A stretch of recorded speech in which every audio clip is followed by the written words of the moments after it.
Hey, how you doing guys, and welcome to another video. So today we're going to continue covering the Rise of Skywalker Novelization, which just released. The Rise of Skywalker novel has so much great information in there that just really wasn't shown in the movies.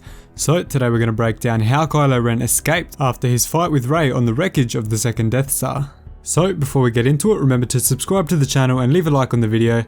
We're growing so fast at the moment guys, and it's all thanks to you.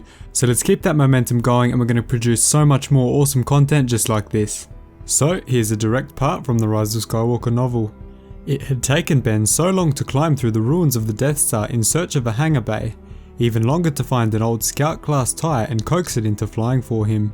He then followed Rey's transmitted tracking markers towards Exegol, but the Scout's barely functioning nav computers had taken a wrong turn, and he'd found himself grinding through unknown rough space. It had taken all his concentration to correct his course and get back on track. All that had been the easy part. He landed his TIE Scout beside an old Rebellion X-Wing. He couldn't help pausing to stare at the two ships. Old enemies parked side by side. Something tingled at the base of his skull, a familiar awareness. Rey. She sensed him. So as we know, the battle between Kylo Ren and Rey takes place on the Ocean Moon of Endor, not Endor itself, everyone gets confused with that. Not Endor itself, it takes place on the Ocean Moon of Endor, which is known as Kef Bir. So when Kylo arrived at the wreckage of the second Death Star, he actually flew his TIE into the wreckage looking for an old hangar bay. I just find that really cool. He was looking for one of the old hangar bays from the original second Death Star, which obviously didn't take as much damage as the other parts of the space station. But really, it's just so cool to learn the amount of history that Kylo Ren was flying into when he flew his TIE Scout into the hangar bays of the old wreckage of the Death Star. He of course didn't know that it was the site of the death of the man he idolized, Darth Vader, and also the Emperor of the Galaxy, Palpatine.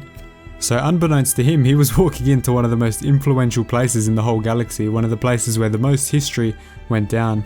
And we also learn here that Kylo's search for the old TIE Scout was not an easy one. It obviously took Kylo a long time to find it, and then once he did find it, he wasn't able to start straight away, so he had to do some pretty comprehensive work on it.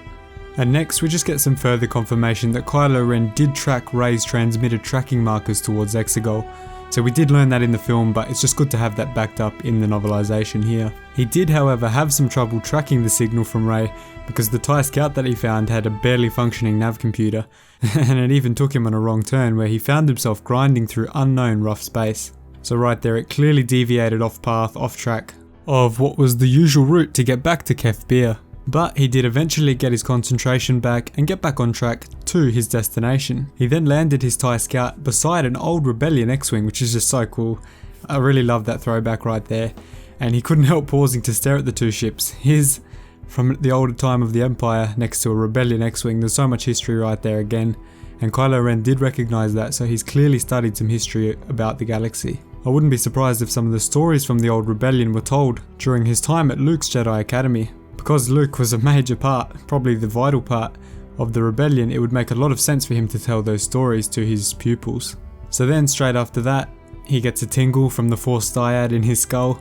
You know, the one that lets him pass matter through space and time and also communicate with Rey across millions of light years. That allowed him to sense Rey on the moon Kef Bir, and then track her down to where we see the initial fight scene take place inside the old throne room of Emperor Palpatine. So we're definitely going to do a video on the Force dyad coming up on the channel very soon. I really want to cover that, and I'm sure you guys want to see what that really means as well. Also, we're going to continue the what happened if Ben Solo never turned to the dark side video. We're going to continue that, we're going to do part 2, and we're going to find out who the mysterious man with the purple lightsaber really was. So thank you so much for watching guys. Remember to smash that subscribe button, leave a like on the video, and I'll see you in the next one. Cheers guys.